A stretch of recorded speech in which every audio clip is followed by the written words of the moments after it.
Hello, I thought I'd just do a little introduction to a project that I'm doing called the Project Bag. This is a bag which is great for keeping your current quilting projects in. I'm going to talk a little bit about what goes on inside it and the ingredients that we need to make it. I'm going to first of all talk about this very delicious fabric that's on the outside here. You can see that I've got slightly different colours on the back. This is from a fabric by, guess who? Hoffman Fabrics, of course. That's what it says on the front. They've been producing these wonderful colour palettes of their barley range of fabrics, and I just thought that was such a great fabric to use on something like this bag. So that's what I've used. They've got other ones coming, I believe, so keep an eye out if that sort of thing appeals to you. Of course, you don't have to use that fabric to make this bag. I just thought I'd show it to you because I thought it was rather fun. So this is the bag. You can see that it's quite firm, you can carry it, it's quite stable, it stands, it sits, it does all sorts of things for you, it even carries things.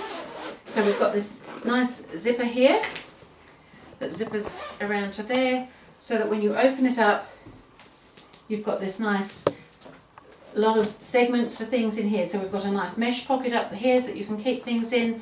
We've got some clear plastics and mesh pockets with zippers to keep things inside. We've got more of the above here. We've got some little pull-out accessory things here that you can use, little needle case, pin cushion, they all come out there with the hook and loop system. A hook to keep your scissors on, more zip up, more other general little pockets for things, a couple more on the back. This also comes out, so that if that's in the way or you want to use it near you, you can have that as a separate piece. It's just with this hook and loop that it comes in and out. And inside here we've got some elastic straps with the slide clasp that will keep things together for you. Also just a separate lift out board. This is just a stiff covered board with a mesh pocket again, so that you can just use it as a working board, keep some little bits in it. I found that's been particularly handy with some of the small applique blocks and things that I've been doing lately. So I just thought I'd quickly show you the bag. It's called that Project Bag. It's going to be a pattern on my website on GourmetQuilter.com. The patterns are purchasable and downloadable. And I'll now just quickly talk about the ingredients that we need. There are a few ingredients. It's like a good meal. Sometimes you just need to go that little extra mile for something a little bit special. So there's going to be a list in the pattern of the ingredients. We're going to need things like a main fabric. Now, because I've used that panel, that's fine, but we may not want to. This time I'm going to just use some of these barley dots. Again, they are Hoffman Fabrics, and I'm just going to go for a plainer look this time. I'm going to use a fat quarter on the front and a different fat quarter for my main piece on the back. And then for some of those little accessory pouches that came out, I've got another fat quarter. So it could be 3 fat quarters, or it could be a panel, or it could be just some other fabric that you like the look of that would look nice on your bag. So that's not especially critical to the bag as long as you like what you're doing. Then I've suggested a contrast fabric for the sides, and I've got my fabrics here for that. Another fabric for a binding, and that's what I'm using down here. Then I've used 2 different fabrics inside for the lining and that lift out pocket piece. So I've got, in this bag is that bright green. I'm going to use this jadey colour, and I'm going to use this sort of aqua colour for my lift out pocket piece. So that gives you a little bit of an idea for the fabrics. The quantities are all going to be in the pattern.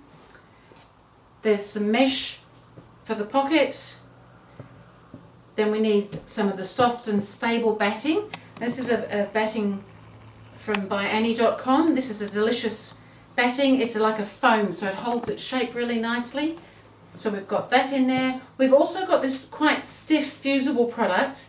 This is called Fast to Fuse, and I found that the combination of the two together works really well when you're after something like this that you want to be sort of freestanding and to hold its shape.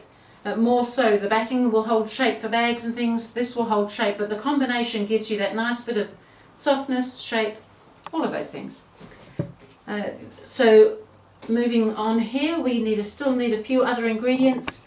A piece of stretchy elastic to bind that inside main pocket with the mesh is a good idea. We need some of the hook and loop or Velcro, depending on brands and things that you have. We need a nice solid mesh strapping for the handles of the bag.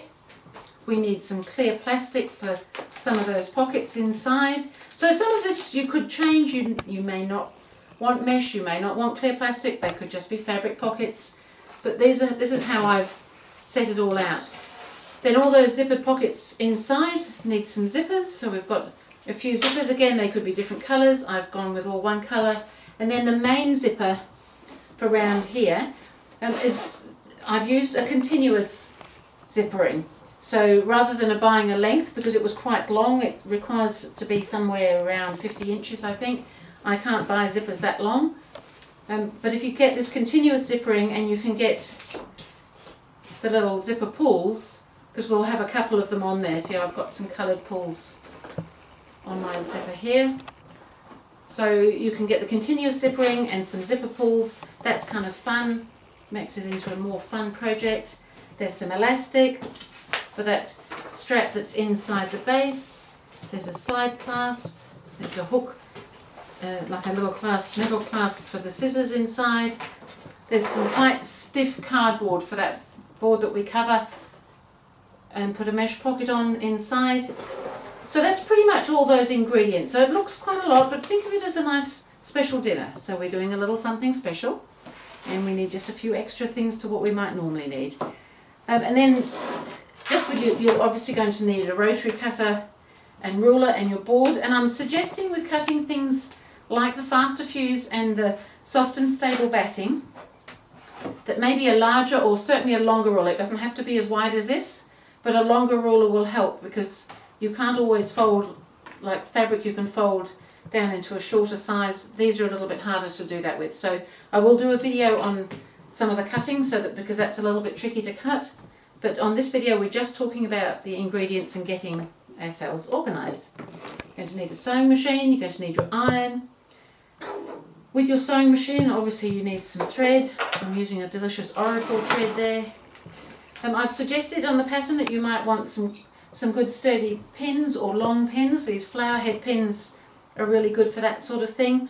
Or I found very much more so when you're putting on the bindings and things, because we're working with quite stiff, thick product here, that pins actually are not so good for some of it. Some things they are, but these little clips by Clover are very good, because you can clip it together as you need to when it's thicker like that. And then just lastly, on the subject of the sewing machine, your regular sewing machine will be really good. Hopefully you've got some feet accessories for your machine. A 1/4 inch foot's really helpful. A zipper foot would be very helpful, because we've got a few zippers to pop in. They're not going to be hard to put in. I'm going to show you how to do that in another video. And one that will allow your machine, if your machine does a zigzag stitch because it swings across, your 1/4 inch foot doesn't allow your needle to swing because there's not enough space. So a foot that will allow that, like an embroidery foot or something. Most machines, if your machine does zigzag, it will have a foot that allows you to use that sort of thing. And the other thing I would suggest would be very handy, again not absolutely essential, but is a walking foot. So this is my walking foot that goes with my sewing machine. And what a walking foot does is it offers, like your feed teeth that go under your normal sewing foot are sort of going along, taking the fabric through. The walking foot gives you the same thing happening on top. And when we're working with spongy, difficult layers, that's a very helpful tool to have. There's other ways around it, and maybe you can work fine without one, but that would be good. So let's get going. I'll do some more video. We're going to do short segments on the different techniques and different ways of putting it together, but this was just to talk about that project bag. Remember, the pattern's available to purchase and download from GourmetQuilter.com. Thank you.